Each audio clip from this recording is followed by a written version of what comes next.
আমরা নারীর স্বাধীনতা, নারীর সম্ভ্রম, আমরা নারীর ইজ্জত নিয়ে বারবার কথা বলি, অথচ সেই নারীরাই নির্যাতনের প্রথম শিকার হয়। আমরা বাংলাদেশে নির্বাচন পরবর্তী এমন খবরও শুনেছি যেখানে নারী ধর্ষিতা হয়েছে কোনো পশুর মাধ্যমে। এ পাশবিকতা বন্ধ হওয়া দরকার। শুধু দরকার তা না, এখনই দরকার, এই মুহূর্তে দরকার। আপনারা জানেন যে আমরা ওয়াজের ময়দানে বারবার সুকুমার বৃত্তি লালন করার জন্য মানুষদেরকে উদ্বুদ্ধ করেছি। নির্বাচনকে সামনে রেখে ভালো মানুষগুলো যেন নির্বাচিত হয়, এই ক্ষেত্রে আমরা বারবার কথা বলেছি, মানুষকে উদ্বুদ্ধ করেছি।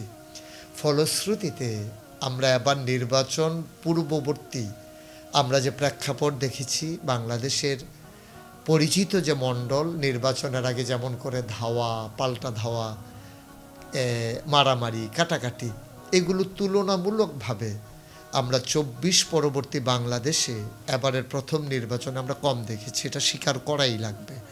আমরা সহিংসতা দেখেছি কম, সম্প্রীতি দেখেছি বেশি। একজন প্রার্থী আরেকজন প্রতিদ্বন্দ্বী প্রার্থীকে জড়িয়ে ধরেছে এমন দৃশ্য সোশ্যাল মিডিয়ায় এখনও আমরা দেখছি, ভেসে বেড়াচ্ছে। কিন্তু অতীব দুঃখের সাথে আমরা খেয়াল করেছি নির্বাচন পরবর্তীতে সহিংসতা, যেটা আমরা দেখতে চাইনি, যেটা আমরা ভাবতেও চাইনি যে এমন হতে পারে, কিন্তু এটার কিছু ব্যত্যয় ঘটেছে, সম্প্রীতির কিছু একটা ব্যত্যয় ঘটেছে যেটা আমাদের কল্পনার বাইরে ছিল। কিন্তু শক্ত হাতে ঊর্ধ্বতন নেতৃবৃন্দ এটাকে হ্যান্ডেল করছেন যেন এটা আর সামনে বাড়তে না দেওয়া যায়। গোটা 56,000 বর্গমাইলের টেকনাফ থেকে তেঁতুলিয়া, রূপসা থেকে পাথুরিয়া, সুন্দরবন থেকে বান্দরবন, একেবারে অজপাড়াগা থেকে রাজধানীর রাজপথের খেটে খাওয়া মানুষগুলো সহ সবার কাছে আমার উদাত্ত আহ্বান, নতুন বাংলাদেশ গড়ার জন্য 24-এ যেমন করে মানুষ জীবন দিল, ফেসিবাদকে তাড়িয়ে দিয়ে নতুন বাংলাদেশের স্বপ্ন দেখেছিল ওরা, আর নির্বাচনের মাধ্যমে তার জন্য পরিপূর্ণতা পেতে যাচ্ছে।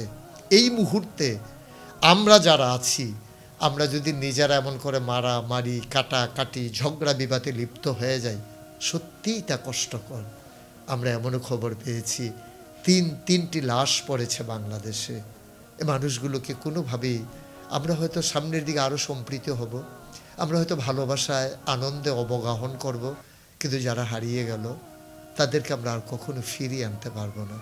যে ভাইটির রক্ত ঝরে গেল, এ ভাইয়ের রক্তাক্ত দেহটা আমরা হয়তো একদিন ওষুধ দিয়ে ভালো করে নেব, কিন্তু যে ফোঁটা রক্ত ঝরেছে বাংলার জমিনে, এটাকে ফেরত দেওয়ার আর কখনোই সাধ্য হবে না।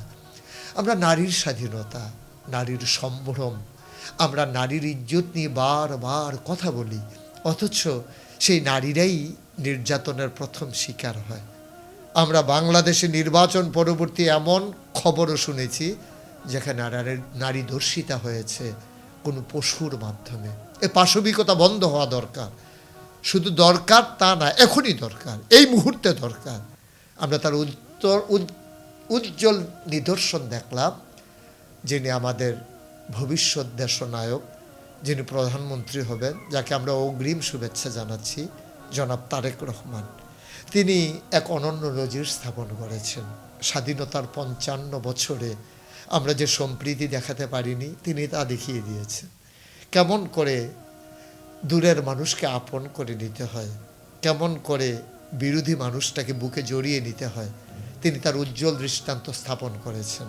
আমিরে জামাত ডাক্তার শফিকুর রহমানের বাসায় গিয়ে তিনি হৃদয়তাপূর্ণ আচরণের মাধ্যমে এবং এনশিওর করেছেন যে আমরা এভাবেই সামনের পথচড়া এগিয়ে নিয়ে যেতে চাই। তিনি এনসিপির যিনি মুখপাত্র, যিনি আহ্বায়ক, তার বাসায় গিয়েও সেখানে সে বয়স কেমন, তার দলের সমর্থন কেমন তিনি ভাবেননি। তিনি ভেবেছেন যাদের রক্তের বিনিময়ে, যারা আহত হওয়ার বিনিময়ে আমরা বুক ভরে নিঃশ্বাস নিচ্ছি ফেসিবাদ মুক্ত বাংলাদেশে, তাকেও জড়িয়ে ধরেছেন, তার বাসায় পৌঁছে গিয়েছেন। এক অনন্য নজির, এক অনন্য উচ্চতায় তার আসন গেড়ে নিলেন তারেক রহমান। আমরা এমন বাংলাদেশই তো দেখতে চেয়েছিলাম। এবং নাহিদ ইসলাম এবং ডক্টর শফিকুর রহমান, তারা দুইজনও কিন্তু ওনাকে আশ্বস্ত করেছেন, তারাও উদারতা প্রদর্শন করেছেন, তারাও বলে দিয়েছেন যেমন করে আপনি আসলেন আমরা আপনার পাশে আছি, মেহ না, আমরাও আপনার সাথে আছি। চারটিখানি কথা না, এটা আমরা একটা উজ্জ্বল ভবিষ্যৎ দেখতে পাচ্ছি। আমরা দেখতে পাচ্ছি পূব আকাশে সূর্যটা যেমন উঁকি মারে সোনালি রোদ দিয়ে, আমরা নির্বাচনের পরবর্তীতে আমরা দেখতে পাচ্ছি আমাদের সুখের সমৃদ্ধির সূর্যটা যেন উঁকি মেরেছে পূর্ব আকাশে। আর এই উঁকি মারানোর জন্য অগ্রণী ভূমিকা পালন করছেন জনাব তারেক রহমান। আমরা সাধুবাদ জানাই, আমরা মোবারকবাদ জানাই। হৃদয়ের সকল প্রকারের উষ্ণতা তার জন্যে, গভীরতম প্রদেশের ভালোবাসা তার জন্যে। আসুন সবাই মিলে অকৃত্রিম ভালোবাসা প্রদর্শন করে সোনার বাংলা গড়ে তুলি। এভাবে আর কতদিন? একদিন আমরা থাকবো না, ভবিষ্যৎ প্রজন্ম ভালো একটা বাংলাদেশ পাবে, ভালো একটা সুন্দর দেশ পাবে। আমরা তাদের হাতে সোনার বাংলা তুলে দিতে চাই। আর নয় সহিংসতা, আর নয় বিচ্ছিন্ন কোনো এই ঝগড়া বিবাদ। সকল কিছু থেকে আমরা ভাই ভাই ঠাই ঠাই হয়ে একসাথে মিলেমিশে চলতে চাই। লাগাম টানতে হবে, আর তা করতে হবে ঊর্ধ্বতন নেতৃবৃন্দকে। এটা একটা পদক্ষেপ। এই পদক্ষেপের মাধ্যমে একেবারে তৃণমূল পর্যায়ে মেসেজ পৌঁছে গেছে, ছাড় দেওয়া হবে না, ছাড় দেওয়া হবে না কোনোভাবেই। আমরা সবসময় দেখি সূর্যের চাইতে বালুর তাপ বেশি থাকে। যারা ঊর্ধ্বতন নেতৃবৃন্দ তারা একজন আরেকজনের বাসায় যায়, আর আমরা একজন আরেকজনের বাড়িতে গিয়ে হুমকি দেই, আগুন জ্বালিয়ে দেই, আঘাত করতে চাই। আপনি কি মনে করেছেন পার পেয়ে যাবেন? আপনার নামও তালিকায় চলে আসছে। আইন শৃঙ্খলা রক্ষাকারী বাহিনী আপনাদের নাম তালিকায় নিয়ে আসছেন, যারা বেশি অতি উৎসাহী, যারা আপনারা মনে প্রতিশোধ পরায়ণ। মনে করবেন না ছেড়ে দেওয়া হবে। আপনাদেরকে ঊর্ধ্বতন নেতৃবৃন্দ আপনাদের দলীয় শৃঙ্খলার স্বার্থে দলীয় নেতৃবৃন্দ পদক্ষেপ নিতে যাচ্ছেন। ইতিমধ্যে আমরা এক জায়গায় সোশ্যাল মিডিয়ার সুবাদে জানলাম যে একজন এমপি মহোদয় তিনি তার এলাকার 4 জন চাঁদাবাজকে ইতিমধ্যে পুলিশের হাতে সোপর্দ করেছেন। সুতরাং আমরা আগামীর বাংলাদেশ, সুন্দর বাংলাদেশ দেখতে পাচ্ছি, চাঁদামুক্ত, সন্ত্রাসমুক্ত, রাহাজানি মুক্ত বাংলাদেশ। বাংলাদেশে আপনিও হন গর্বিত সৈনিক। আপনি কেন হবেন চাঁদাবাজ? কেন হবেন আপনি সন্ত্রাসী? কেন হবেন ভিন্ন মতের দলনকারী? আপনিও দেশ বিনির্মাণে একজন গর্বিত সৈনিক হন। ভালোবাসা দিয়ে আপনি বরণ করে নেন।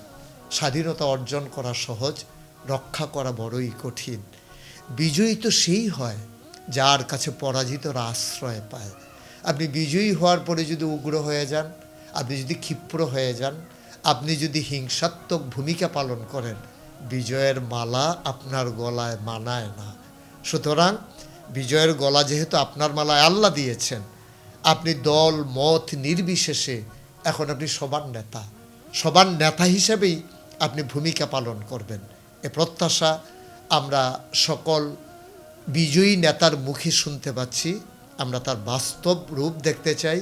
আগামীর বাংলাদেশ সম্প্রীতির বাংলাদেশ, আগামীর বাংলাদেশ ন্যায় ইনসাফের বাংলাদেশ, আগামীর বাংলাদেশ কাগজে পত্রে নয় প্রকৃত অর্থেই সোনার বাংলাদেশ। সোনার বাংলাদেশ বিনির্মাণে আমরা এক একজন অতন্ত্র প্রহরী হয়ে নজরানা পেশ করতে চাই। সবার জন্য দোয়া করি, সবার কাছে দোয়া চাই। আসসালামু আলাইকুম ওয়া রাহমাতুল্লাহি ওয়া বারাকাতুহু।